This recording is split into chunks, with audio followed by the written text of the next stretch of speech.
time, you know? It doesn't actually line up. And we're 5 white people. Can't clap all at the same time. We tried.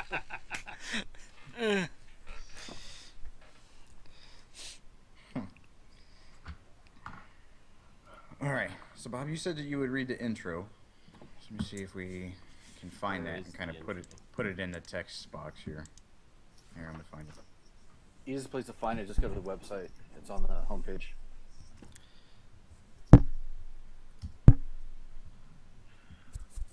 I'm trying to get our episode published at the moment. Why you guys I appreciate you doing this. Because somebody decided to live in Pacific time. Oh, yeah. Mm-hmm. Yeah, I decided to. Out of all the places to live.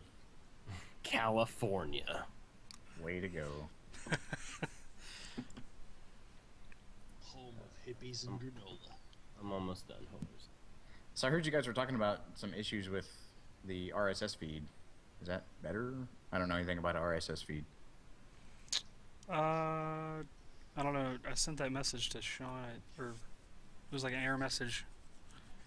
I don't know if it ever got resolved. Everything on my end was working. Just depends on what Wes was trying to do with it.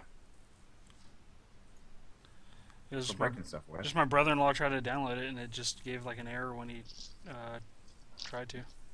I can't seem to find a single validator or something that will validate it for all the different expectations of the file. So it was working for FeedBurner and it was working for iTunes. So yeah, that's what I left with so far. I think it ended up resolving itself. I don't know what the issue was. Okay. Tell him his Java's out of date. Yeah. That's easy. You need to update Flash. All right, I'm done with my thing. So where's the thing? The text? Homepage of makinggeeks.com. It's basically just the first paragraph.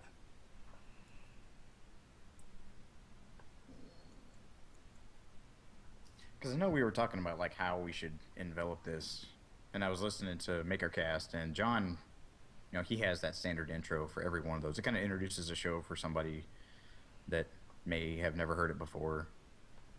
So I think it has merit. It does, but it's also tedious after a while. And, you know, I have no dog in your fight. You know, I have no place to say anything here. But I think, like, saying something in your own voice counts for a lot versus, like, having some British person, unknown voice do an intro for you. You know what I mean?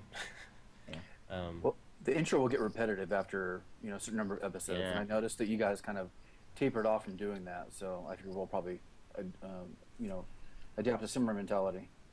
Yeah. I mean, it's good to get started, you know, as people find you and stuff. But, like, when I first heard I love John's show, but when I first heard the, like, obviously farmed out intro that he had gotten done, it just, like, felt like, I don't know. You got it done on Fiverr or something? Yeah, exactly. You guys watched Tosh.0? Yes. That little disclaimer he has in the beginning. Well, like, toward the, I guess, the later seasons, he had, like, little sound bites of people, like, you would piece together. I was like, we should get all our kids to read it and then just piece it all together in, like, a goofy little kid's voice. Like, yeah. That'd be fun, you know.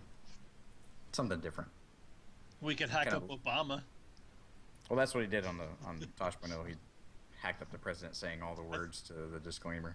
I think there's actually a website that will, if you pick a person, it will actually search through all their speeches and hack it together for you. Did you ever see the ones that they did of Brian Williams on the Jimmy Fallon show? No. Oh, they're brilliant. Oh, you have to go watch those. They're amazing. They have him, like, rapping. Like, yes, like I have Rapper's seen those. Paradise and stuff. Oh, yes. Man. Those are funny as hell. Yeah. Somebody just did it for Donald Trump, so. Oh, nice. So I'm just reading that first paragraph up to sane. Is that right?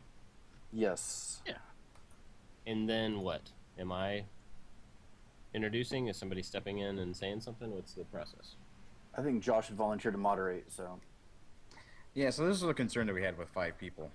We had 5 people, and we had something that we're all kind of passionate about, and I was worried that we're all going to step on each other. or are going to get real excited and start talking. It's just going to be a hodgepodge of mess. So not like super strict or regimented, but like to kind of guide us.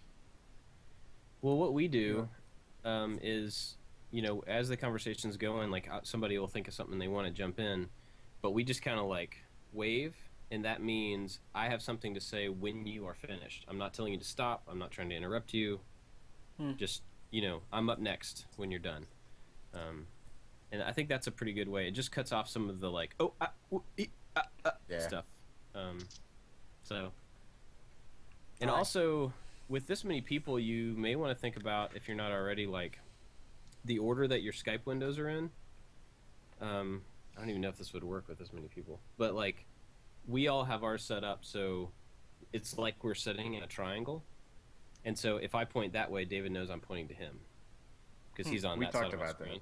Yeah. So if you do something like that, at least you know, like, who, I can say, I'm pointing at Mark, I'm pointing at Wes, whatever. But, like, I had no idea you could rearrange these windows.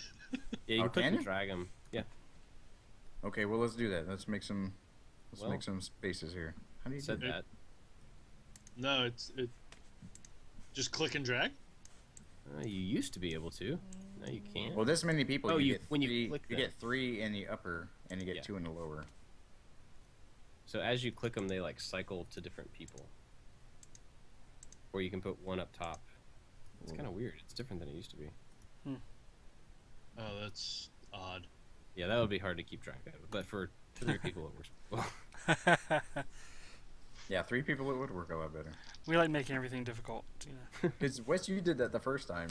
Yeah, instinctually pointed. I'm like, oh wait. You pointed straight at the screen. I'm like, derp. You could have like a little, like a printout with everybody's head on it, and you could just That's what I was thinking. I'll do cue cards. Yeah. You could always have Slack open in the background too, and actually, communicate. Yeah. We tried that, and I noticed though, whenever somebody sends out a message, we all stop and read the message. So we're like, and we're talking again because I'm done. Yeah, that makes sense. I'm gonna have to cut out the silence in the edit. You just got to do like one word Slack messages.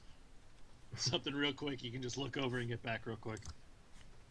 Well, I think that's kind of where I don't know. If we moderated it, it would be a little bit better, so we could try to guide. And if you did, like we talked about last time, if you had something that you wanted to add on, not to interrupt, like Bob's saying, like make some very obvious hand gesture. Because I couldn't see anybody last time, which is very difficult. Because my iPad, I could just hear everybody and I couldn't see anything. You ever get that fixed? No. I don't know. Actually, I think that's an iPad. I was in a hotel. I think that's an iPad issue, because every time we've talked to somebody on Skype that is on an iPad, we can't see them. It's happened like 3 or 4 times. Well, I had to download Skype specifically for the iPad, so I thought that was the issue too. But if they advertise something as geared toward an iPad and then has a shortcoming, then what's the point? Yeah. All right, you guys ready to do this? Yep. Yeah. Yep. I'm recording. I've actually been recording. Oh, well, hold on now. We gotta sync the thing up like we talked about. Yeah, why don't you stop it and then everybody hit it kind of roughly at the same time. It'll make it easier. Is this just going to start a new one? Yeah. Mark, whenever you get ready, you count us down. Oh, hold on. What the hell just happened? I'll go away. All right. 5. Actually, okay, we're going to go on 1. 3, 2, 1, click. Yeah, 3, 2, 1, click. Yeah, there you go. 3, 2, 1, click. All right. And we're recording. 3, 4. All right. That's what Jimmy does every time we hit the button. He starts counting. And he always does it wrong on purpose, so it feels like we're way off. Thanks. Or like we'll say click, and he'll with his other hand go.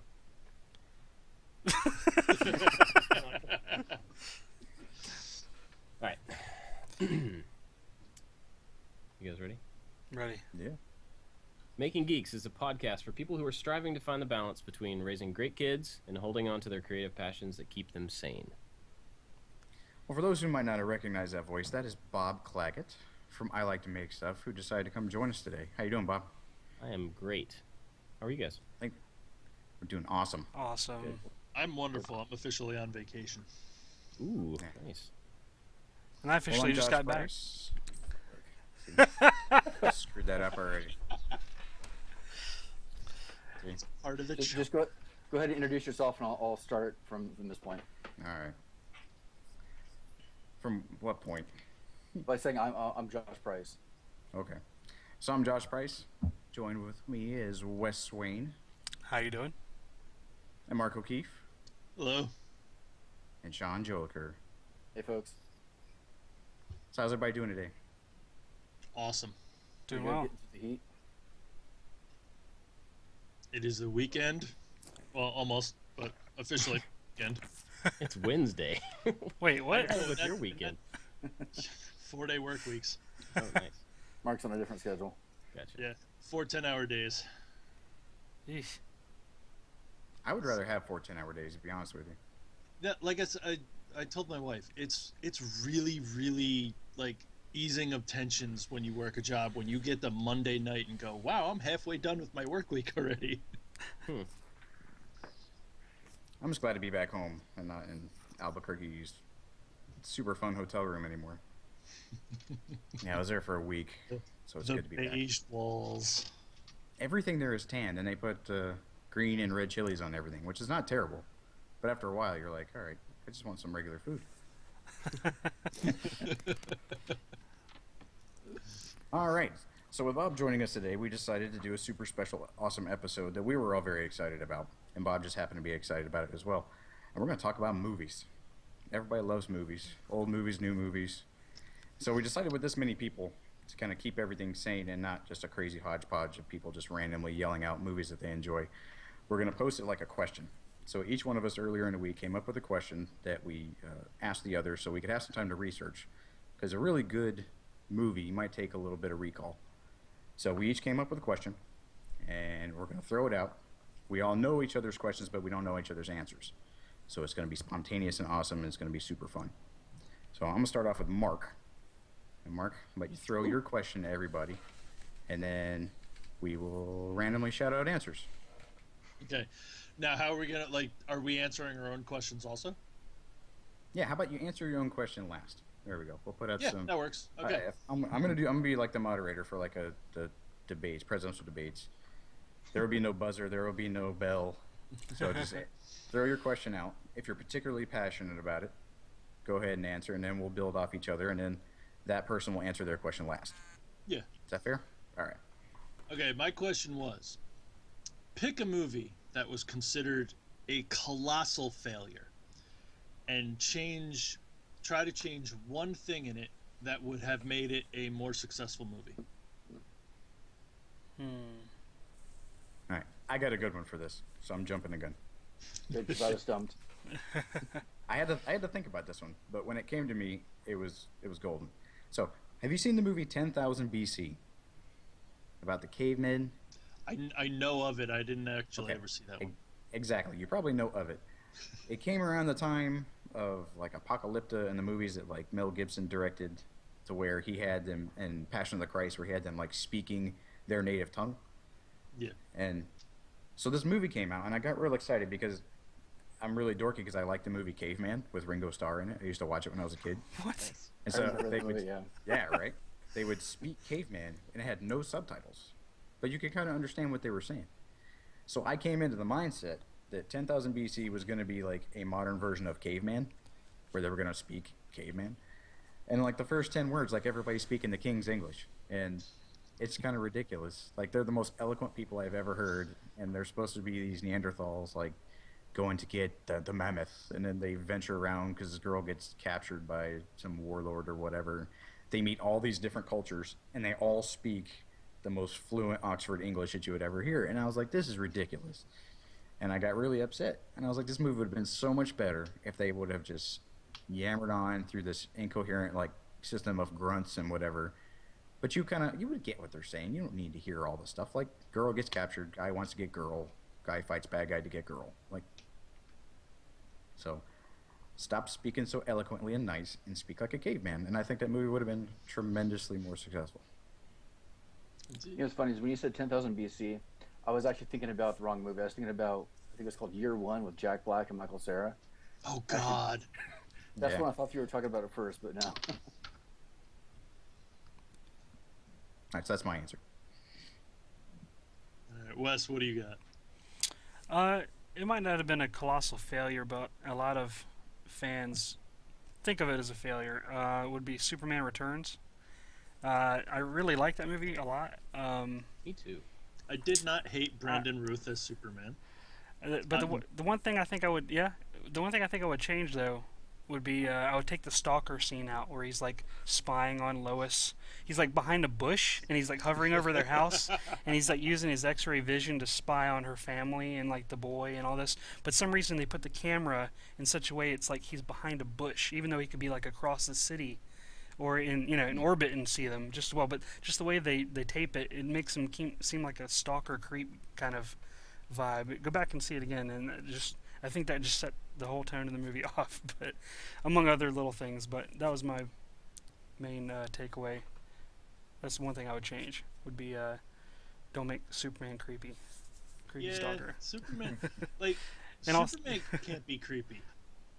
That's why Injustice is a little hard for me to take, because it's like he went so far off the deep end. Yeah, it's like Superman's supposed to be that pinnacle of everything good, and then go, okay, he's creepy stalk. No, that's weird. And I could have done without like a Lex Luthor real estate scheme again, because that just has been done to death. I did like I forget the actor's name, but I did like him as Lex Luthor. I do think he did a good job. Is that Spacey? Yeah, Kevin Spacey. That's right. Yeah. Kaiser Sose Luthor. All right, what do you got, Sean? I don't really have a good answer for this. I think that my answer would have been one that we talked about, I think it was last week when I was talking about Warcraft, where a lot of people kind of consider it a failure, especially here in the U.S. box office, even though it made over 100 million in China.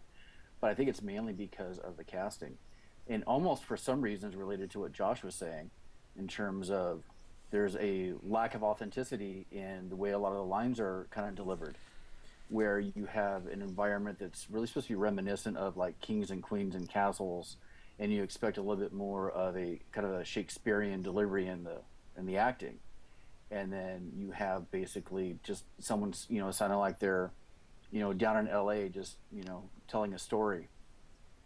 There's a lack of performance, especially from the couple of characters that played the mages, I think. And like I said, we talked about last week, Ben Foster, and I don't know the other guy's name. So I think Josh. Mages. I know. I think Josh wants to jump in here for a second here. He was the other guy's name is like walk-on character number 2 that magically became main character. He's like the red shirt equivalent. I'm dead serious. That guy convinced somebody that he was in the movie. He's like, no, like I'm a big deal. They're like, who is this dude? Like, I'm like the second lead. You didn't know that? Like, it's just like that guy won a contest and they let him in the movie. I wonder who they turned down for that role. I mean, if that's who they so. But he was super chill the whole movie, and there's like a lot of stressful stuff going on. And like you're saying, he was way too smug tone too. that guy did not maintain. Way too smug as a character that's supposed to be going through some sort of, arc and development. So, Bob, what do you got? I'm having a hard time with this one. I didn't see the list of questions ahead of time, so I don't have answers for these. But do you remember the movie John Carter? Oh God, yes. I was so looking forward to that when that movie came out, because I knew the character from my father. Exactly, right? You were like, oh, finally they're making John Carter. And then you get the movie, and it was so flat. Yeah. And I think... and you can't knock the special effects of the character design. That was beautiful. Yeah, it was all right. I can knock it. I thought they did a really good job with the Green Martians. That was actually exactly what I thought and they would end up looking like. Yeah, I don't have a huge complaint about that. I mean, I think mainly the acting was like that guy. I don't even know what his name is. The main Taylor Kitsch. He is just, he has the range, of like a 6-inch ruler. I mean, just there's just nothing there. And I don't know who you would have gotten in that place to work better, but I think having a different person as the lead there would have had a pretty huge difference. I mean, I think like there was a certain grittiness that movie could have had that it didn't have. Like Yeah. As far as I can remember, he was never dirty, right, in the entire movie. And he's like rolling around on Mars, this red planet, without a shirt on. And he was like always, Fabio hair flowing in the wind. It just like, I don't know. I think that one could have been done way better. And if it had been done, there would have been several more of them, I would imagine. Yeah. I actually tried to buy those hardcover books. Oh, no one has ever like reprinted those. So the hardcover books that are out now are like $800. Ooh. The problem with that movie is that Disney made it. So Yeah. all the sharp edges were kind of filed off and made, created so that it could be accessible to everybody instead of focusing on telling a good story. And that's kind of one of the things that happened with it, I think. And it's almost not even fair because everything that, all the science fiction stories that came after that was kind of, John Carter used as a foundation, and all the other movies came after that. So everything got better, got more developed, and we go back and judge this as the origin, and we tend to be a little bit harsher on it because it now seems old and dated and boring. But Yeah. it's kind of the way it happens with things. All right, so mine, I had a couple. I'm going to just throw all of them out there real quickly. Wolverine Origins. If you changed Deadpool into Mimic, that movie would not have been hated so much. X3, make Jean Grey Legion. Batman vs. Superman, pick one or two stories, not 6 or 7. And then just comic book movies in general, stick to the source material. Like if Green Lantern even tried half of the stuff that it had as the comic book material, I think it would have done better. One of the problems there, though, is that the comic book material has existed for so long with all of those characters and has flowed in and out of, writers. And I'm not saying it couldn't be done, but it's like, which one do you pick? Which Spider-Man are we talking about here? That's true too, but I mean, for specifically for Green Lantern, like you have Parallax, make him the giant yellow demon thing instead of the giant floating weird head eating people thing. And I mean that who didn't really want to see Blake Lively as a Star Sapphire eventually? That's like also like Galactus from the Fantastic Four. He's exactly. a cloud? For real? Yeah. Yeah, exactly. That was a bummer. Well, I didn't get to see Batman vs. Superman. I went to go see it, and it was out. But was it Doomsday that showed up in the movie? Yes, it was. It was supposed to be. Which I don't... Okay. So, I saw Doomsday. I think this is part of the reason I didn't go see it. I saw Doomsday show up. I'm like, well, the end of the movie when Doomsday shows up. Yeah. And it magically, like, Wonder Woman stops everything. I'm like, what is happening there? Yeah. So I think that point they showed in the preview killed it for me. They should have left it out of the preview. Most people agree to that. Like, it just kind of gave the third act away, so there's no point. Well, they gave it away, and then they changed the entire ending. Like, that was such a memorable part of the Superman kind of universe. Like, Superman died. Right. And then it got really crazy as to who the real Superman was. But, like, there is a thing in the universe that can best Superman. And he showed up in the movie, and I'm like, oh, snap. But apparently Wonder Woman can show up and just erase all that. And I was like, no. I'm going to be irritated on just that point. And like you're saying, if that wasn't in the preview, I would have never known that Doomsday showed up, and I would have been angry after they would have got my money. But they didn't get that. Does anyone kind of want to see Henry Cavill and Shaq as Steel come in as the Men of Superman storyline? I think Shaq back in the 90s would have done it. I don't think Shaq now can be the Man of Steel. No. I mean actual Steel from his movie that he did. Oh. Yeah. Bring those two together just for They need subtitles. Yeah. Well, they can get the guy from John Carter all swolled up, and he can play the long-haired Superman. Mm. And his flowy Fabio hair. I don't think we should trust him in any more comic movies. He didn't do very well as Gambit. No. Oh, was he Gambit? Yeah, he was. Yeah, he was Gambit in Origins, which I don't know. That could have I could have done without that because again, it's the image of Gambit I have is from the '90s cartoon, the heavy the heavy accent and the suave guy. This dude had kind of an accent playing cards in a dive bar. You know, that's not exactly what I see Gambit as. Yeah, but now you're getting Channing Tatum as Gambit. Is that better for you? Actually, he's out. He's out. Yeah. There's been so many changes on that movie. I don't think it's ever actually going to get made. Probably not. All right, Sean.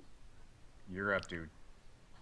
All right, so my question was, what was the most disturbing movie of your childhood? Ooh. Yeah, you get to relive the nightmares.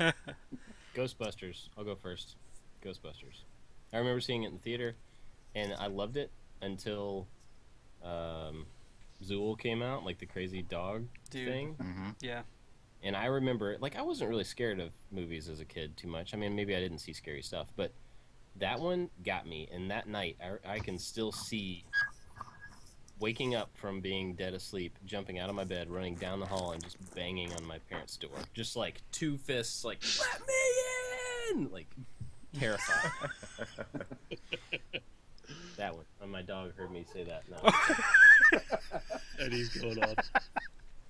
On a side note, the real Ghostbusters episode of Mr. Boogie, or the Boogeyman, that actually scared me as a kid because the image of that was horrifying. Was that the cartoon? Yeah. Yes, the cartoon. I'm not sure I remember that. I love the cartoon, but for some reason Yeah, so did I. that episode, that character always just creeped the hell out of me. Josh, you're next. Mine was probably a movie I should not have seen as a kid, and I don't remember exactly when I watched it, but it was It, like Stephen King's jeez. It. Oh, I forgot about that. Oh yeah, you can't forget about that. Oh, Like Tim I've Curry, developed- man. No, and that's part of it though. Hold on, and I'll this story. So there's a clown, right?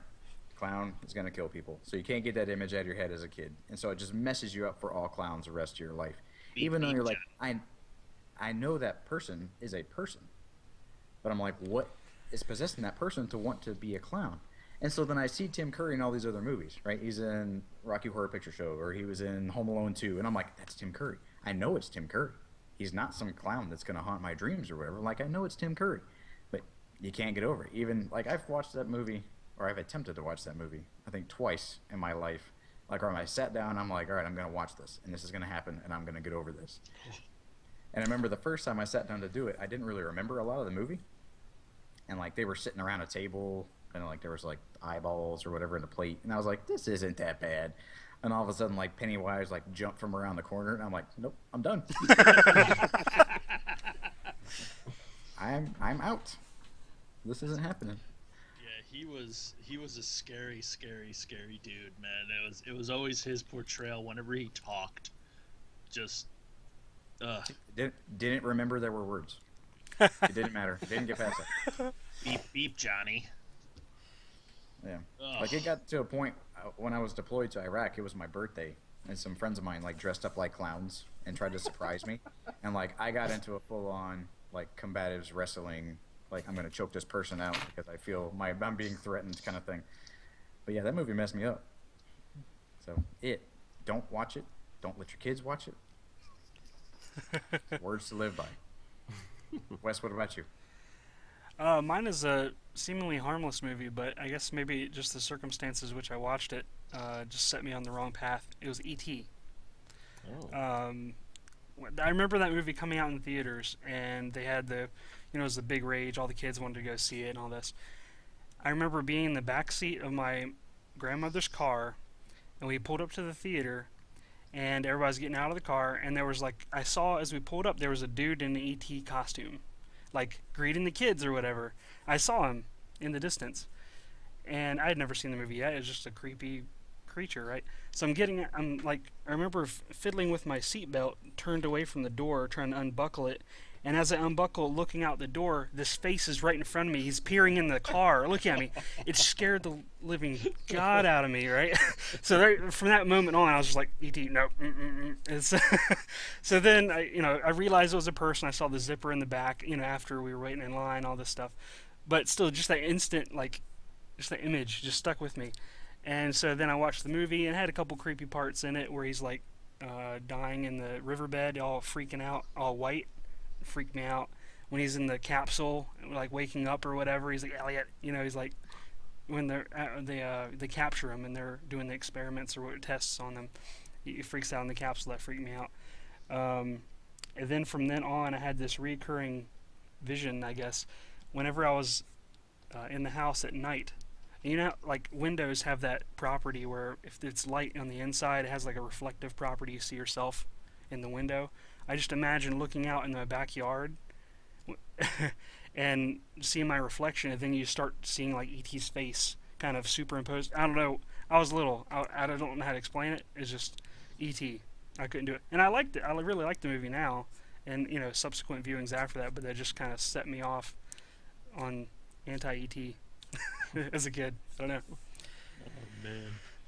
Who's next? So Yeah. on E.T. Yes. At Universal Studios in Florida, they have the E.T. ride. Are you familiar with this? No. So it's not a very good ride. You sit in a little bicycle kind of thing, and it So takes when you get your to picture taken on, right? I don't remember. Probably all of those rides probably do, but it takes you to E.T.'s home planet, and it's the trippiest thing you've ever seen. Like, you can look it up on Universal's website, and it's this most colorful, like Dr. Seuss looking kind of thing with like the creepy like floppy skinned E.T. creatures like bouncing from these vines off a tree, and you're like, what in the world is happening here? And I think maybe because it had such a dramatic impact on kids that they had to make a ride that was a little softer or a little more like approachable. But I remember riding that thing like, I have no idea what's going on, and some people were on acid whenever they made this ride, because this is not the movie that I saw. It's actually funny you say that, making it softer, because the original plan for E.T. was that there was him and that there was 3 other like evil big brothers. And you can if you do a search for it, you can see all the original props that they actually made these things, and these things like would give me a little bit of an issue being an adult seeing them in a movie moving around, because they're really, really creepy looking. Because they're like, imagine E.T. on a bender and angry. Like that's what these things ended up looking like. 6 foot tall and scaring kids at the movie theater. Yeah, exactly. Sean? All right, well, mine is a little bit interesting and almost a little bit embarrassing, but the movie, if you guys remember it, is called Cocoon. Came out in like, yes, it came out like a 1985, 1986. And I lived with my grandparents for a couple of years, and they took me to the movies one day. They saw this movie about senior citizens, thought it'd be kind of interesting to watch, and they dragged me along. They didn't know that the movie was about aliens. And that freaked me out as a little kid. These aliens that are made of nothing but light, and these weird eggs that sit at the bottom of the water. And just something about it just weirded me out. And I think it had to do with the fact that they were wearing like regular skin, and then you kind of peel the skin back, and then there's the alien. I forgot about that. Yeah, I forgot about that too. And I think my dad and I were living with my grandparents at the time, and I think I just slept with them like the whole week because I could not get the image out of my head. And if I saw the movie now, it would still kind of weird me out. So that's kind of mine. And I had seen all sorts of weird stuff when I was a kid, a lot more than I probably should have, but that's the one that stuck with me, and that's one that probably had the biggest impact on me. That's funny that there's one person in the world who is afraid of a Steve Guttenberg movie. I know. With a bunch of old people in it too, I know. Yeah. I know. I thought you were going the senior citizen angle, like they're creepy and they're... Police Academy scares the death out of me. Bob, did you go yet? I don't think so. Yeah, Ghostbusters. Oh, that's right. He's the Ghostbusters, first one. that's right. He's Yeah, first yeah. one. It's my turn now. I think mine was a toss-up really between Aliens and Critters. Ooh. Because Aliens was like awesome up until things started popping out of people's chests. And I remember my dad renting this movie and bringing it home, and I was pretty okay up until the Queen Alien scene when I started freaking out. And I think that movie came out in like '86, I think. Something. I don't know. I was under 10, And I just remember freaking out in the living room because this gigantic thing had just ripped a dude in half, and I'm just like, ah! And then the one scene I remember from Critters was just like when they turned in the second movie, when they turned into the big ball and just rolled over the guy, and it was just a red skeleton shaking. But no, those were the two things that like just horrified me as a kid.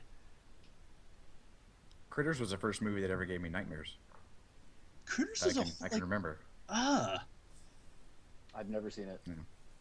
Never even heard That's of pretty it. much what he's talking about. There's these aliens that look like angry-looking sea urchins that just run around and like they shoot spines at people. And I mean, it was kind of like cheap Gremlins, except not as funny. Because the Gremlins were at least, funny. These things were just murderous little. Ugh. All right, so I'll ask my question next. Wes, you and I had talked about this stuff. Could possibly be some type of social complex that we suffer from. But what was a movie that was all the rage that you just didn't watch? Either you purposely didn't watch, or you didn't watch it just because you were lazy and just didn't get around to it. So I'll throw it out to Sean. Mine isn't really a single movie, but a whole host of movies. So growing up, it was really popular to go see the latest horror movie, whether it was Friday the 13th, Halloween, or Nightmare on Elm Street. And I've never seen any of those movies. I have not seen one. And part of it is my parents just didn't let me see those, but I've also never really had any interest in seeing them. So, for a big period of time, I kind of felt left out of all of that. But now being an adult, it's like I don't feel like I missed out on anything. It wasn't that big of a deal. But I can see how it was, or could have been for a lot of people. So I missed out on all those that everybody was talking about, and still don't really care about it much to this day. So that's pretty much my response on that one. I never saw any of those either, but that's not my answer. Exact same here. Good, because that would have been really boring. Yeah. I've seen some of them now, but I've never. When I was growing up, I never saw those either. I mean, really, you don't need to see them. I mean, Jason is a guy with a machete. I wonder what that guy does. Like, does he work? He work at a church? Like, I'm pretty sure that guy goes around and hacks people up. Like, I mean, Freddy Krueger, he's got claws on his hands. Like, it gets a little deeper into those movies. Not that I'm a fan of them, but like, really, you don't really need to know the plot of the movie to get that those things are sinister and they torture and kill people. Well, like, here's the outline. You got Freddy, Jason, Michael Myers, and pretty much all of them. Teenagers, sex, brutal death, repeat. Well, exactly. That's why most kids wanted to see it too. That was the recipe. So. On a sidebar, have you seen Tucker and Dale vs. Evil?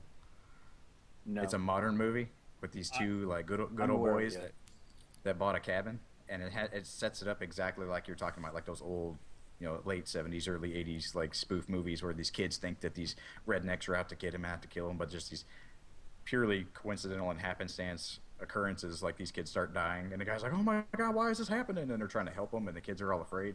It's a comedy, and it's go treat yourself and go watch Tucker and Dale vs. Evil. It's pretty good. What's that on? I think it might still be on Netflix right now. Yeah, it was for a long time. Yeah, that's a good one. All right, who's next? Wes went. Sean went. No, Wes didn't go. Sean's the only one who went. So. Oh, Sean. Okay, I'm sorry, Sean. Okay, Wes. We're getting so confused here. I'm a bad moderator. I might lose some geek cred for this, but I've tried to watch it a couple times, but I just can't get into it. It's Fifth Element. Oh, I'm with you. Awful movie. I hate that movie. Like I can get I can watch it up until Chris Tucker, and I'm just like, no, I'm good. Chris Tucker's the best part. And I've tried it several times just because I need to get through it, but there's just nothing that interests me about it. I don't know. I'm so glad to hear you say that, because I've said that since the day I saw it in the theater. Yeah. And everybody's like, "It's the best movie ever." I'm like, "No, the movie is garbage."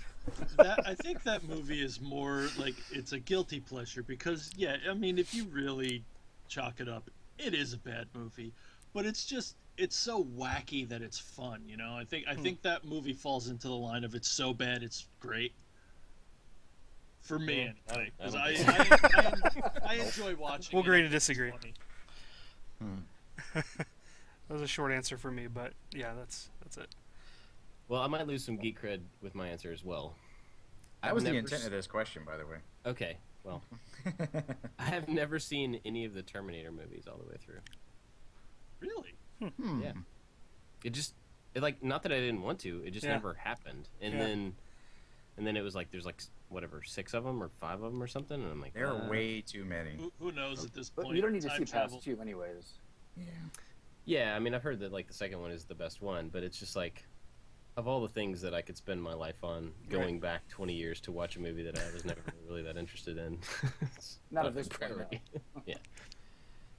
And it's funny, I'm sure you get a lot of the references and stuff like after the fact, like in other pop culture, you know, like spoofs or, you know, kind of backdated references. So it's kind of interesting. I still haven't seen the new one though. I haven't either.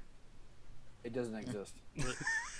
Well, that's the thing. I kind of want to see it because they did a lot of throwbacks to the second one, and who doesn't want to see old Arnold be Terminator again? I don't believe this guy. Yeah. So this is good. We're sharing. This is a safe place where we can come together and have these revelations. Mark, drop one on us, man. All right. I mean, God, it's hard for me because I have to say all of them since my kid was born because I just don't really go to the movies. I'm lucky enough to have married someone who has really similar tastes in movies that I do. I think there's been one movie in the past 5 years that she looked at me and went, "Yeah, no, that's all you." But I mean, it's been all of them. I haven't actually seen a movie in the theater for over a year now. Well, that raises a good question because we are all dads. So what is the last movie that you got to go see because you wanted to see it? Okay. I know I can't take my kids to go see movies that I particularly want to watch, and if I'm out on a date night, I have to convince my better half to go watch some movie that she really doesn't care about. So there's compromise. So what's the last movie in a movie theater that you got to see that you purposely chose? Just real quick, because that was a good point that you brought up, Sean. Well, I'd already said Warcraft a couple times, but before that it was Batman and Superman. So I've been lucky enough to get out and see most of the really big movies that get out. Yeah. Wes? I've seen Civil War and Batman v Superman. I'm usually pretty up to date on the movies. I don't know how I luck out that way, but it helps to have family that live nearby to watch the kids or whatever. Yep. Yeah, I mean, I'm kind of up on most of the big sci-fi and the big comic book movies. That's, you know, I work at home. I don't leave the house much in the evenings because that's when my wife does roller derby. So on the weekends, if there is a big movie coming out, you know, she's like more than happy to, go hang out with your dudes. So, Mark, what about you? I forgot. I did see Civil War in a theater. And I think that was the last one, and my wife gave me looks, so I had to get it. I had to get it for home viewing as well. But so now this brings up another question that I wanted to ask you guys how you felt. Now there was a couple directors that were pitching an idea that when the movie comes out in theaters, if you were willing to pay $50, you could watch it in your living room for 2 days. Is that something that you guys would be willing to do, having kids, or just not wanting to go deal with the theaters? Not for that price point. No.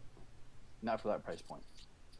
See, I mean, because I'd almost be willing to do it because going to the theater between the soda, the snacks, and the ticket, at this point, I'm spending for 2 people almost $50 as is. So to be able to sit in my living room on my TV with my food and my drinks and not have to deal with idiots in the theater, I'm almost completely for it. See, I think going to the movies is an escape. Like, I want to get out of my house. Yes. I want to have that time where I can break away from all of the same stuff that is here every day. I get to sit in a room that's dark, and if the movie sucks, I get to take a nap. Like, it's a win across the board. So I wouldn't do it just because it's part of the experience is to get out of the house and just go do something else. So having kids has made me more patient to wait for some of those things, so that I don't have to be out there with the crowds and everybody else. I can wait till it comes to Netflix. I can wait till it comes out to Redbox, and then watch it then. I've done that with a lot of the big movies. There's, for out of every 10 movies that comes out that I want to see, I usually maybe see one in the theater at this point. that's really about it, and I don't mind as much anymore. Okay, so I think it's my turn to answer my question. Did everybody else answer that one already? Movies that were all the rage? Yes. I think they did. All right, so I know I'm definitely going to lose a lot of people, and it's fine because I've heard ridicule about this from a lot of people, but I have not seen any of the Harry Potter movies. I haven't either. Ooh, there we go. No. Actually, hold on. I'll preface that. I saw the first 10 minutes of the first one before it got turned off, like where Harry's uncle was being all mean to him, and I thought it was really funny, and then it just kind of went away. And so it's been, part of it is like I missed the train, and so I just don't feel like going back and figuring it all out well after the fact. So part of it has been intentional, and part of it's been like, oh well, I don't know, I just missed it. And my wife doesn't really care, so there's not a big push. But like the people that I hang out with, like one really good friend is like a really big Harry Potter fan, and he keeps trying to get me to watch these movies. And I just like, I mean, if it's there, I'll watch it. But never read a book, don't know anything about Harry Potter. Same. They definitely get easier to watch as adults the farther into the movies they go, because they just it starts off kind of lighthearted and then just dives down into depressing storylines. Yep. And just darkness. Yeah, she did a good job of. She did a good job of like writing those stories to age with the people, the generation that was reading them. You know, so seventh graders that started those books were, I don't know what, like 19, 20 when the final one came out. Yeah. And you know, so I mean, you have a really different appreciation for the writing, and the writing evolves with it. And yeah, you're totally right. The movies did as well. You know, they're still kind of covering a broader audience, I think, but yeah, they get easier to watch for sure. I'm definitely a Potterhead, so yeah, I've been a pretty big. Yeah, make sure that comes across correctly, Potterhead. But I've been a pretty big fan, so yeah. And I don't think I have like 3 weeks of my life dedicated to watching all those movies. No, Just wait till Thanksgiving when they like do the marathon and just like hop on the couch, catch them all. And there's an eighth one. There's an eighth one coming out now too, so you have that to look forward to. Are they making a movie of that? I think they're going to. It's been big on Broadway or in London right now. Yeah, Broadway. Yeah. I kind of sneaked into a movie theater one time and it was on. I think it was the second to the last one, and I was like, let's see what's going down in Harry Potter world. And I got to the part where like his wand broke. Like all the characters were Harry Potter at one point to like trick somebody. Yeah, and then at a certain point, I don't remember. At a certain point, like his wand broke, and I'm like, ooh, and no one cared. I was like, what kind of wizard movie am I watching? I was like, you know what? I don't know. And that was another deterrent. Like, I must be missing the mark somewhere when the kid with the wand just doesn't care that his wand just broke. I'm like, whatever. I'll eventually see these, maybe. Nothing against it. I just that train has left the station. Yeah. It's like me and Terminator, you know. Yeah. But I mean, there's how many like references? I know Terminator. Like, all right, there's a robot that's gonna destroy people, right? He'll be back. So, yeah, there you go. He'll be back. That was good. Like, there are so many Harry Potter references in pop culture, and I'm like, I don't know what that means. And there's like people running around on brooms, like throwing stuff through circles and stuff. I'm like, I don't know what any of that is. And they look at me like, ugh, you need to get with it. And I'm like, I'm pretty sure I don't need to get with it. Muggles.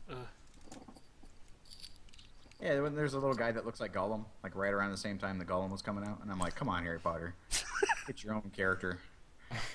Oh God, I forgot about. There's one of the MTV music awards. They did. You know how they do every once in a while those bits from a big movie. There was a bit that they did with Gollum, talking back and forth between himself, and they made references to Dobby and stuff, but it was. You got to pull it up and watch it. It was really funny. Next question. So it's either Bob or Wes. Who wants to go next? I'll go. Okay, so mine was, what's a movie you loved as a kid that you would not show your kids now? Ooh. Just about every movie that was produced in the 80s.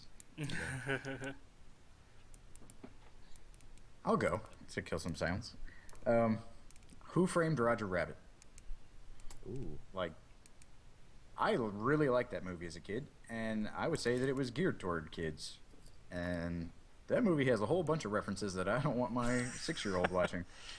And then it's just creepy. Like, toward the end of the movie, like when Christopher Lloyd, like, he melts. He starts screaming. There's a lot of parts in that movie that are really heavy. And I think everybody became infatuated with Jessica Rabbit and became way older than they should have been the moment they saw that cartoon. And there's a point where like one of the weasels like, oh, you got to frisk her, and like he just like jams his hand like down her top and gets like a bear trap. Booby trap. Yeah. And I was like, man, it's so overt. Like at the time it seemed harmless, but now as a parent I'm like, you probably shouldn't watch some of these things in this movie. So your kid has drawn Jessica Rabbit after. I know, right? So that's mine. Who Framed Roger Rabbit? That's a good one. Mine was because I remember watching it as a kid. The original RoboCop. Mm-hmm. Just because that I still remember the opening scene and that like the way they made their 80s movies and the gore and then the guy at the end with the toxic, like there's too much like There's that open movie drug was use. Like, yeah, that movie was so hyper violent, and I think I was watching it as a 7-year-old or 8-year-old, and there's no way I'd let my kid watch that at this point. well, see, that stuff was geared toward kids. Like you could get RoboCop stuff in Happy Meals. And the toys were awesome. Yeah. I think With we all had cap- an interesting cap firing education. action. Yeah. We all had an interesting education in the early to mid '80s from a lot of the movies that we were probably exposed to. Oh yeah. But if you hadn't seen that movie as an adult, would you remember all of those terrible things that we're referencing now, or would you remember that it's just there was a cop and he was a robot? That movie was rated R, by the way. Really? Yes. Yeah. I just looked it up. I'm like, I'm pretty sure that was R. Well, They never until the South Park movie came out. They didn't card anybody.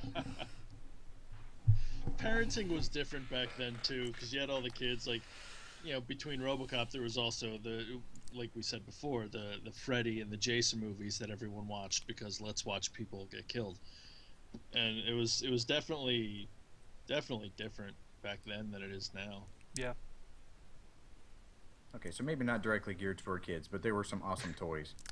Oh God, yeah, they were great toys. And there was the NES game. There definitely was. Oh yeah. Yep. Right. Hard. I never played that. When there was a kid who was a villain in that movie. So hard. That was the second. That was the second. Second. And then that kid got killed. Trying to remember the name of the drugs that they used that everybody would like the little thing they'd stick in their neck and get them all high. I don't remember the name of that. Yeah, forget that. Somebody remind us. Write us a comment and tell me what the drugs in RoboCop were. I want to say like hyper white or something, but that might be something from Star Trek too. I'm not entirely sure. I gotta find this. My answer depresses me because I don't want this to be my answer because it's like one of my favorite movies ever. But it would be Back to the Future, the first one. Yeah. Just at the age that I watched, I was 6 years old when I watched it when it was in theaters, and my daughter's 5, and I can't imagine me showing her that because I've watched it showing my niece like a couple years ago. And I'm like, oh, you're gonna love this movie, and I'm watching it, and there's like so many curse words and so many like sexual references and all kinds of stuff in there that, of course, at that age it just goes over your head. But then you're a parent, sitting there beside your kid, you're like, it's uncomfortable for you, like to, have some of that stuff there. But I don't know. That's one of my favorite series. Definitely one of my favorite movies. But I would have to say the first Back to the Future. I have to wait till they're at least 10, I think. Well, that's an interesting thing to bring up because you take a 6-year-old and you show them that movie, and they may ask, why is that guy looking in the window through binoculars? But then they're going to forget about it, right? Why is that guy forcing himself on top of that girl in a car? And then they're going to forget about it. You show that same thing to a 10-year-old, they're not going to forget about it. They're going to look at that and go like, wait, what is happening right there that I don't understand? And they're going to ask him, I mean, I'm not saying that like... Yeah, that's a good point, yeah. You should show it to 6, but it's weird how we think we can defer that stuff. That, they'll be old enough to deal with it later. And I know now that I'm thinking about those two scenes in particular in that movie, nope, they're not seeing that movie. You know? Yeah, let's show. It's a really fun movie about rape and peeping Tom people, and it's awesome. She tries to pull the underwear off of him in the room. That's true. Calvin Klein. That's right. Calvin Klein's underwear. That's right. I forgot about that scene. I mean, obviously, kids loved it because they spawned like a cartoon off of it, and they had games and everything that you falsely remembered RoboCop having that this actually had, but because it was geared towards children. But it's also interesting that it was rated PG back then, and it's like 80s PG and now PG isn't really equivalent. Like Frozen was PG, and then Back to the Future is PG. Like it's just doesn't match. Yeah. Frozen was PG? Yep.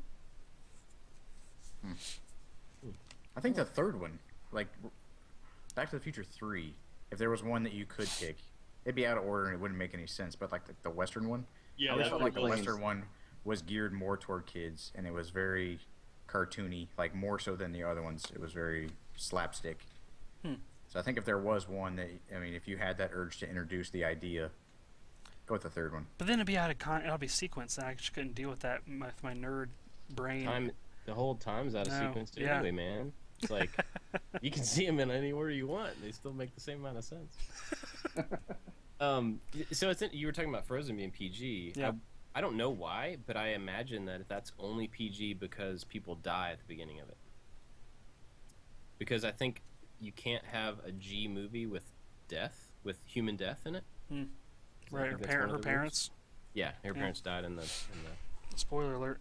boat thing. Have you heard? This is totally off topic, but I think it's really interesting. Have you heard the theory about Frozen and Tarzan? No. Okay, so the director of Frozen, she also directed the Tarzan movie for Disney, and this is only her as the director, not Disney, saying this, but she put out this thing saying that she always pictured that these two movies were in the same universe, and that the girls from Frozen, their parents went out on a boat, pregnant, crashed on an island, had a baby, and then died. And so Tarzan and Anna and Elsa are all brother and sister. How crazy is that? Now I like the movies even less. That is interesting.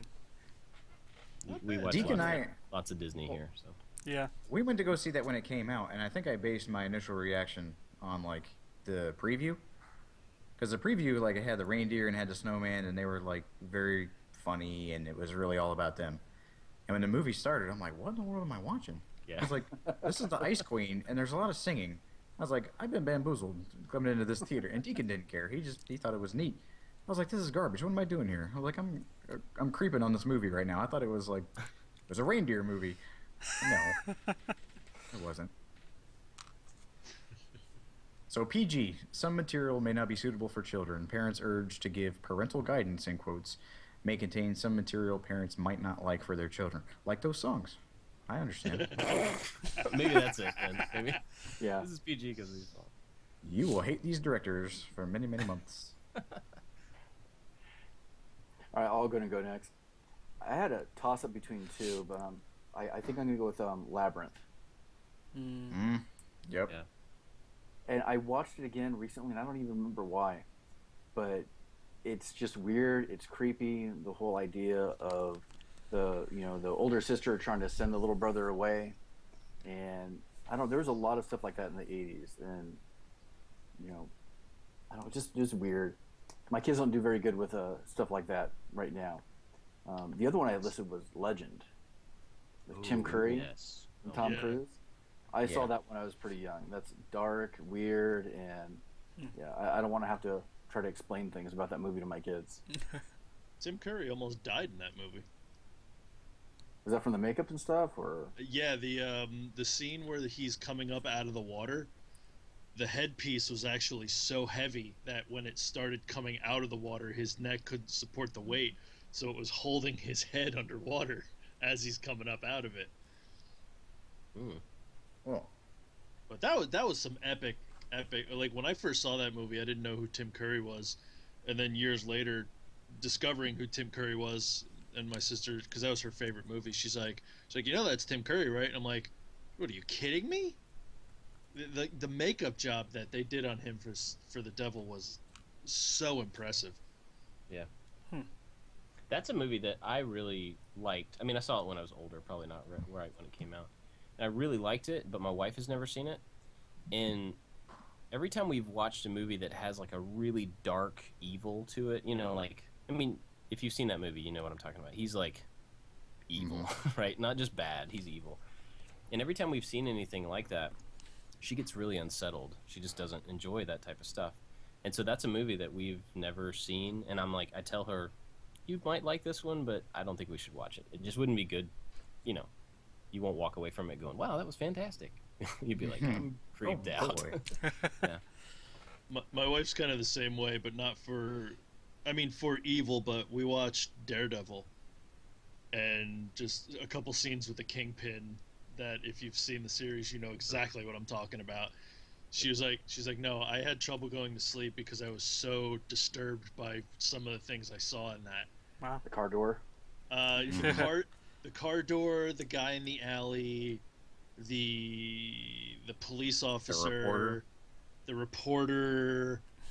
Yeah, all That's that. why we can't watch Jessica Jones, because my wife doesn't. I mean, rightly so, doesn't like movies where women get like assaulted. Well, that was the not thing. that I do, but like rightly so. But she can't get over that. The minute that she gets a whiff of that, she's like, "No, I'm done. Turn it off."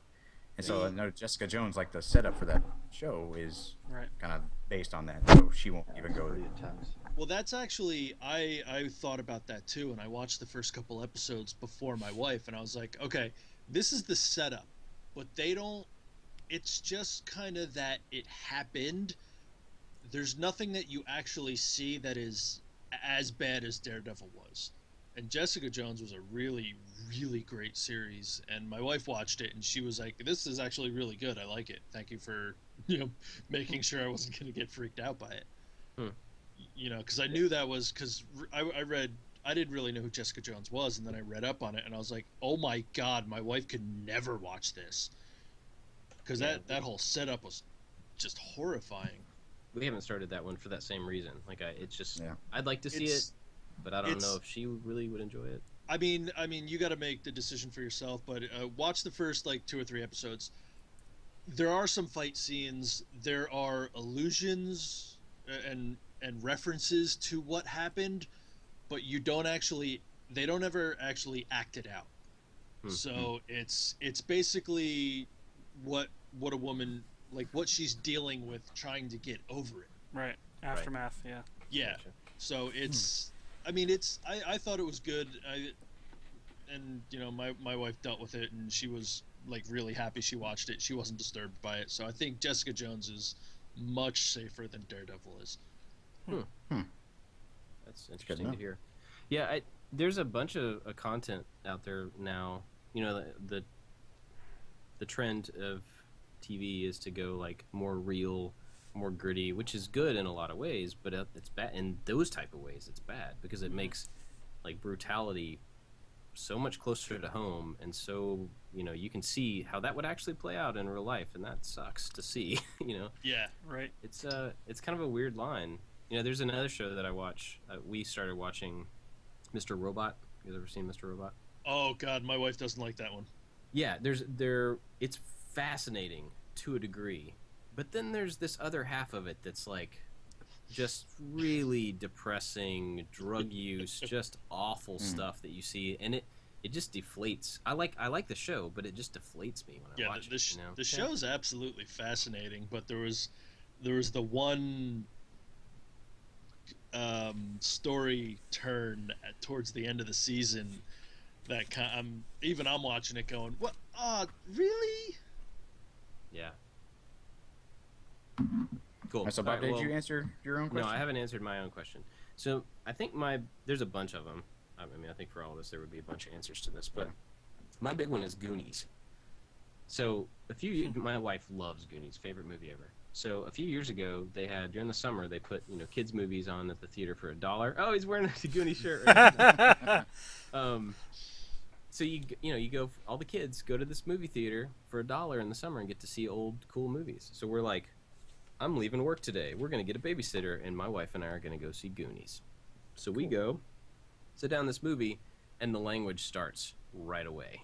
And I was like, Yeah. oh, wow, I don't remember that, or that, or that. And it just keeps going. And this theater is full of 6, 7, 8-year-old kids. And they're loving it. You know, I mean, they're having a blast. But, Yeah. man, we walked out of that going, it's going to be a long time. That's PG And- as well. Yeah. Yeah. And another one is Annie. Mm.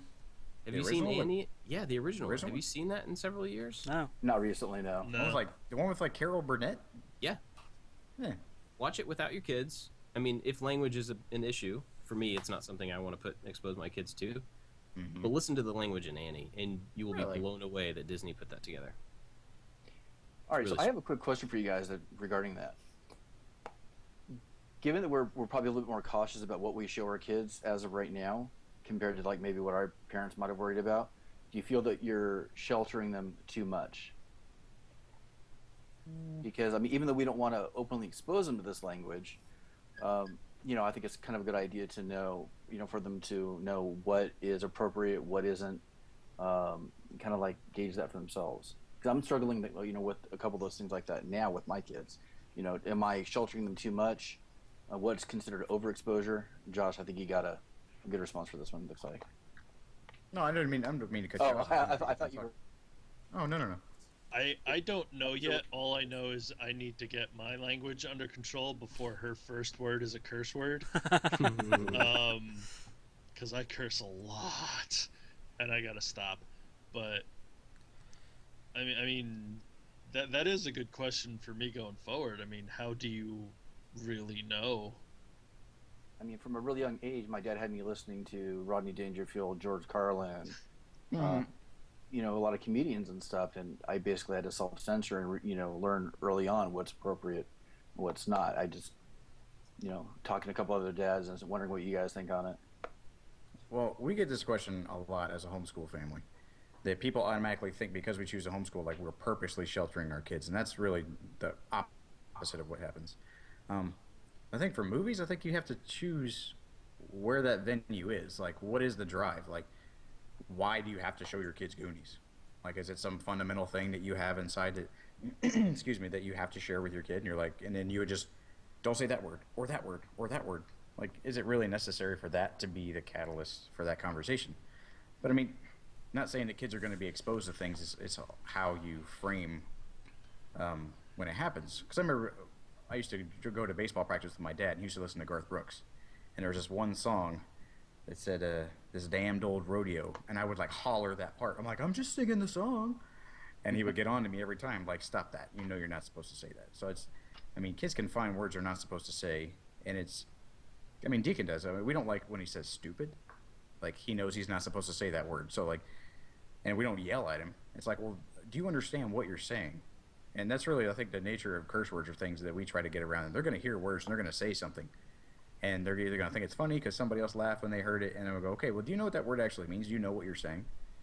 And they're like, no. And then you explain it to them. I was like, do you think that makes somebody feel good about themselves or not? And then they get a little deeper understanding. And so that is not permission for me to go show them movies with bad language or whatever in it. But when it does happen to come up because we live in the world that we live in, you know, from a young age, he's like, well, we don't say that word. But it's not just this rote knowledge like, oh, I'm not supposed to say that, or I'll get, you know, soap put in my mouth like, you know, I did when I was a kid. It was, what does that word even mean and why are you saying it? You know, just be purposeful for what you're doing. And I don't think that there's a movie out there that I loved that had terrible language that I feel like I have to get him to watch. Like, the movies aren't really all that important. I don't think that should be your torch to carry, if that makes any sense. Yeah, I would totally agree with that. And I think a lot of, you know, they're going to be exposed to stuff regardless. School, you know, on the playground, whatever, they're going to be exposed to all these things. And I don't think it's like my job to completely shelter them from that. But, I mean, along with what you were saying there, I think our reaction to that has a far bigger dividend than sheltering them. So, like, if I just don't ever show them any movies with curse words, they learn it on the playground, it becomes part of their vernacular behind my back, and then that's just how they talk. That's what happened to me as a second grader. I heard a whole slew of words that I would not say in front of my parents, but they were things that I said all the time. And, you know, if our response is instead just what Josh was saying, you know, not like don't say that. You're in trouble. Don't say that again or you're going to be in more trouble. That doesn't do any good. Then they're just not going to say it in front of you. But, if your response is a little more thoughtful and you kind of explain kind of the stuff that Josh was saying and, make it logical to them as to why you care about it. Typically our kids love us and they want to be like us. So if they understand why you think things are important, no matter what it is, they're going to be a little more apt to try to think it's important for them too. But, I have to stop myself from doing that all the time when my kids say things that I'm not used to them saying, even if it's not really that big of a deal. For me not to overreact and just to take it as a thing that, okay, this is something we need to talk about, work through it, figure out how we should handle this going forward. So. Yeah, I kind of agree. That's what I was hoping to lean towards, is lean more towards logic than yelling. Yeah. And hope they understand the logic behind it, and hope that I'm conveying that logic properly. Now, so logic doesn't matter if you don't practice what you preach, just like you said. Like, it's not going to make any sense if they do it. I remember my dad used to say, do as I say, not as I do. And I'm like, that's the dumbest mantra ever. But, all right, all right, Wes, you got the last question. Let's throw that out there. All right. What is the last movie that provoked an emotional response, either tears or choked up or chills or anything that stands out in your mind? I could go first on this one to get it kind of going. So, not really a movie, but it made its round about 2 or 3 weeks ago online. It was an animated short called The Present. Yep. And it was done by a couple of grad students who had sent it to like film festivals and stuff, won all these awards. And it was so good and so well done that Disney and Pixar basically offered them jobs. And I won't give too much away. Just know that if you've listened to the show before, you'll hear why I would bring this up. It's a little bit close to home for me. So yeah, it definitely had a little bit of effect on me when I watched it a couple of weeks ago. So please check that out. I'll try to leave a link to it in the notes somewhere. That was a great short. Yeah. Yeah, very impressive. Sean, what about you? I just went. Oh, my bad. I'm sorry. I was looking at you. Mark, what about you, dude? Sorry. Excuse me. All right. I'm gonna throw. That's all right. I'm gonna throw two out, and one's a quick one. Iron Man, just because the scene when he was building the suit, I actually looked at it like my adult mind went, yeah, this is just a movie, but the little kid in me went, oh my god, I can actually make that. That's amazing. But I don't know if you ever saw the movie Wild with Reese Witherspoon. Mm-hmm.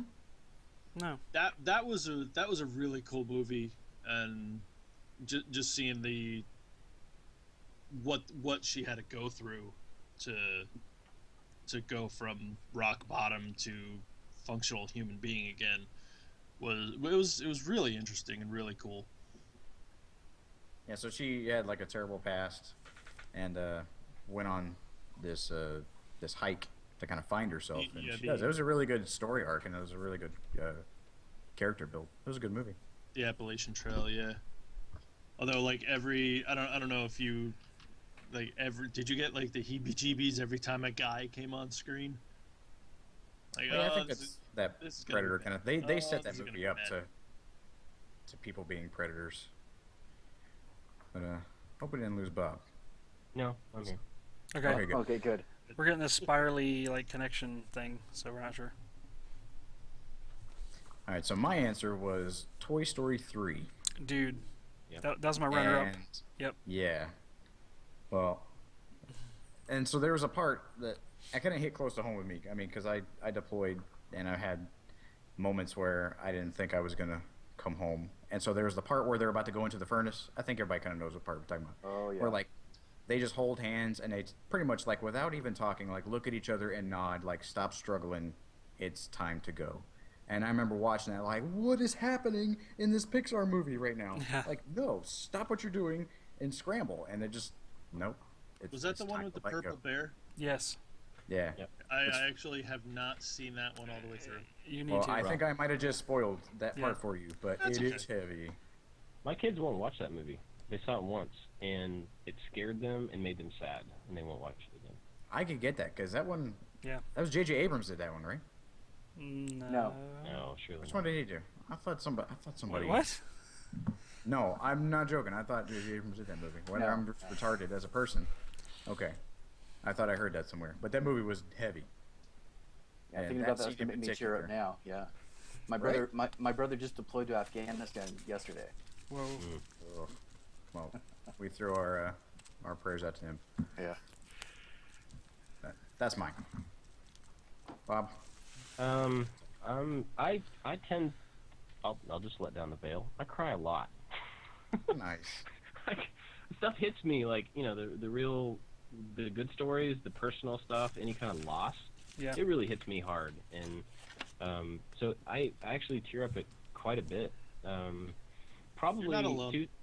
two things that really stick out that I can just think of off the top of my head. Big Hero 6.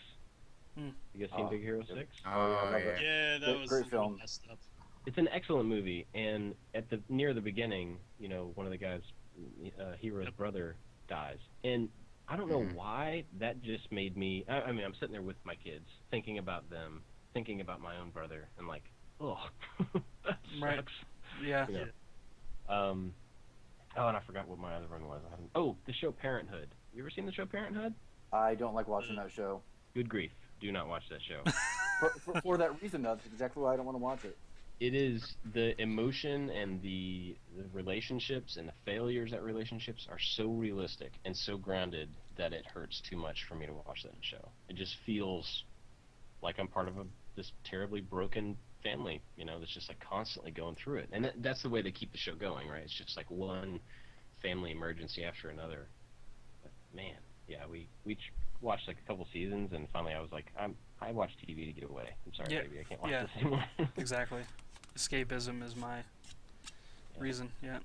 Yeah. Mark, what do you got? So, teared up. Or no, I went already, right? I I don't said know. Wild. Oh, you did. Oh, that's right. Wait. So Wes. Mine is a movie that Zach Braff did. It was a Kickstarter called "I Wish I Was Here." It was a couple years I saw ago. that. I was one of the Kickstarter pledge levels where I got to see a screening in New York City where he was actually in attendance and stuff. So that it made it more special, you know, of an experience just from that alone. But there were a lot of points in that movie that kind of hit me. In that film, his father was, spoiler alert, passing away from cancer, like the effects of cancer. And my mother had cancer and she died when I was in high school. So that immediately made like a connection to the movie.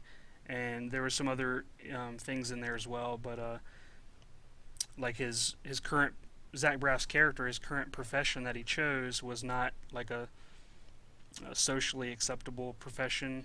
I guess he wanted to be like an actor, but his father wanted to, you know, him to be like the traditional Jewish, like, you know,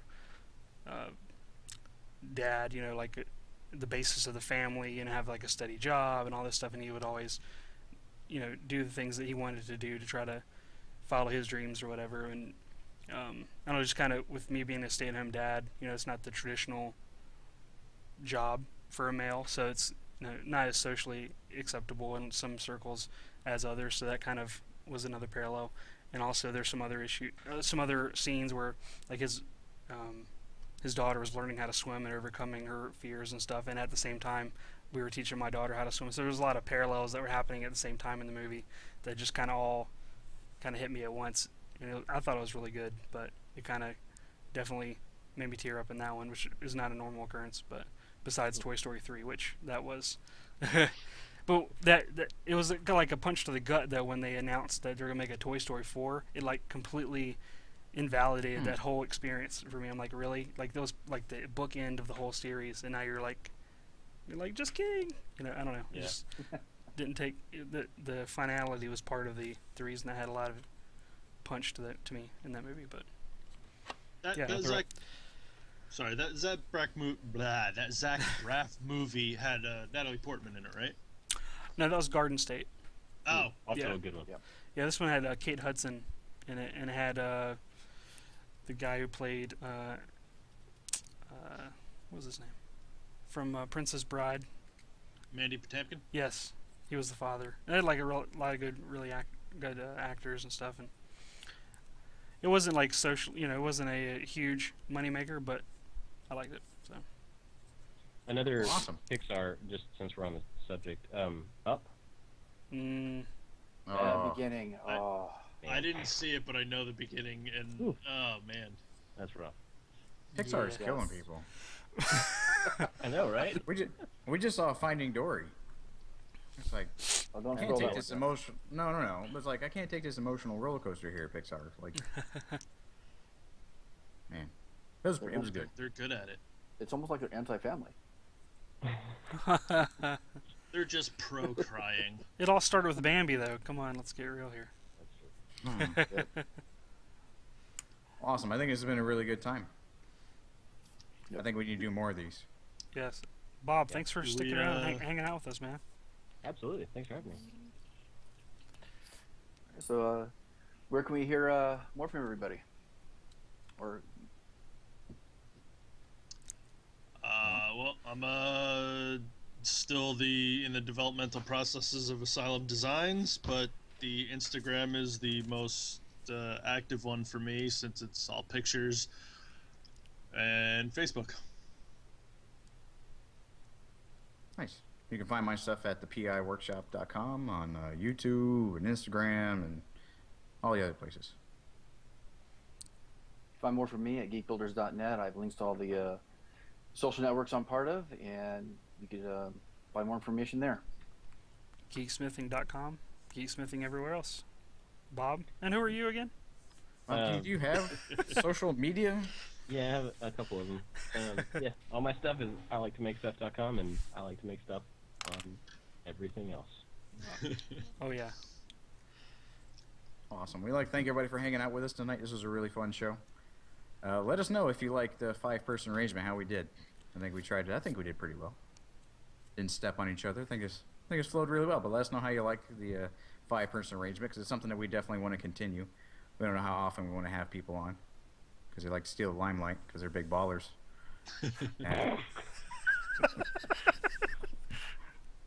Or they're advertising hooks, depending on how you see it. So.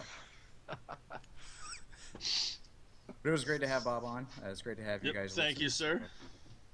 You can find the show on iTunes. You can subscribe there and leave us some comments. You can find it on RSS feed and on SoundCloud. We have the SoundCloud link on the website at makinggeeks.com. Go check it out. And Wes, are you going to talk about the thing? Yeah, we're working on a Patreon.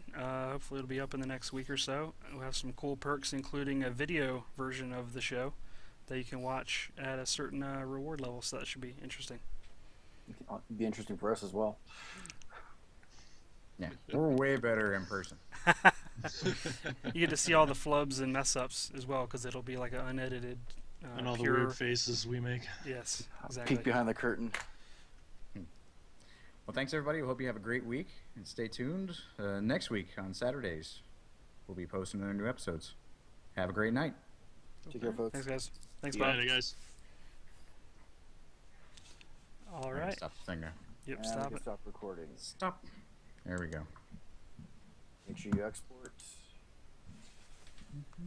Yeah, give me a